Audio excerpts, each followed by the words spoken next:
지구가 우리에게 보내는 시그널을 알고 있으신가요? 우리가 살고 있는 지구에는 여러 가지 환경 문제로 인하여 지구온난화 현상이 나타나고 있습니다. 여러 가지 환경 오염 중 오늘은 대기 오염에 대해 알아보도록 하겠습니다. 대기 오염이란 인공적으로 배출되어 인간 생활에 나쁜 영향을 주는 매연, 미세먼지, 일산화탄소 등과 같은 물질이 공기와 섞이는 이를 대기 오염이라고 합니다. 대기 오염 물질은 가스 상태의 오염 물질과 분진으로 나눠집니다. 가스상 오염 물질에는 일산화탄소, 아황산가스 등이 포함되며 분진에는 중금속, 매연, 미세먼지 등이 포함됩니다. 지금부터 대기 오염 물질 중 하나인 미세먼지에 대해 자세히 알아보도록 하겠습니다. 미세먼지란 대기 중에 오랫동안 떠다니거나 흩날려 내려오는 눈에 보이지 않는 아주 작은 물질입니다. 미세먼지는 공기 중에 고체 상태의 입자와 물방울 상태의 입자의 혼합물이며 배출원으로부터 직접 배출 또는 아황산가스나 질소산화물과 같은 가스상 물질에 의해 2차적으로 생성됩니다.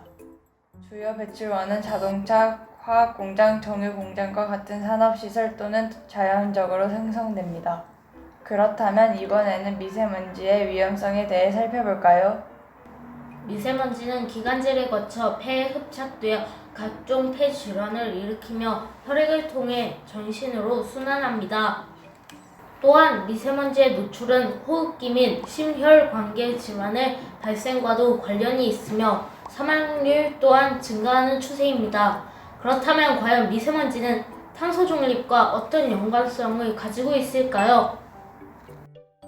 우선 탄소 중립이란 배출한 이산화탄소를 흡수하는 대책을 세워 실질적인 배출량을 0으로 만든다는 개념입니다. 정부는 2030년도까지 이산화탄소 배출량을 45% 이상 감축하고 순차적으로 탄소 배출량을 줄여 2050년도에는 탄소 순 배출량을 0으로 만들겠다고 선언했습니다. 이렇게 탄소 중립의 사회로 가기 위해 정부에서 추진하는 또 하나의 정책이 있습니다. 바로 2030 미세먼지 감축 정책입니다.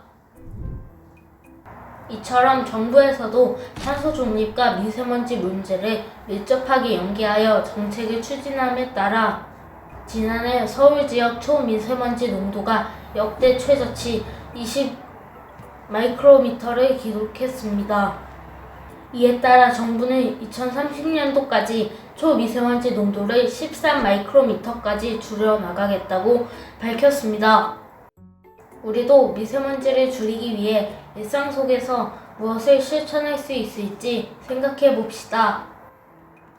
생활 속 미세먼지를 줄이기 위해서는 적절한 환기, 실내 습도 관리, 미세먼지 정화식물 키우기 등이 있습니다. 이번 시간에는 아두이노를 활용해 스마트팜을 만들고 실천 활동 중 하나인 미세먼지 정화식물을 키워보겠습니다. 택배 상자 안에 들어있는 스마트팜 키트와 식물을 준비해 주세요.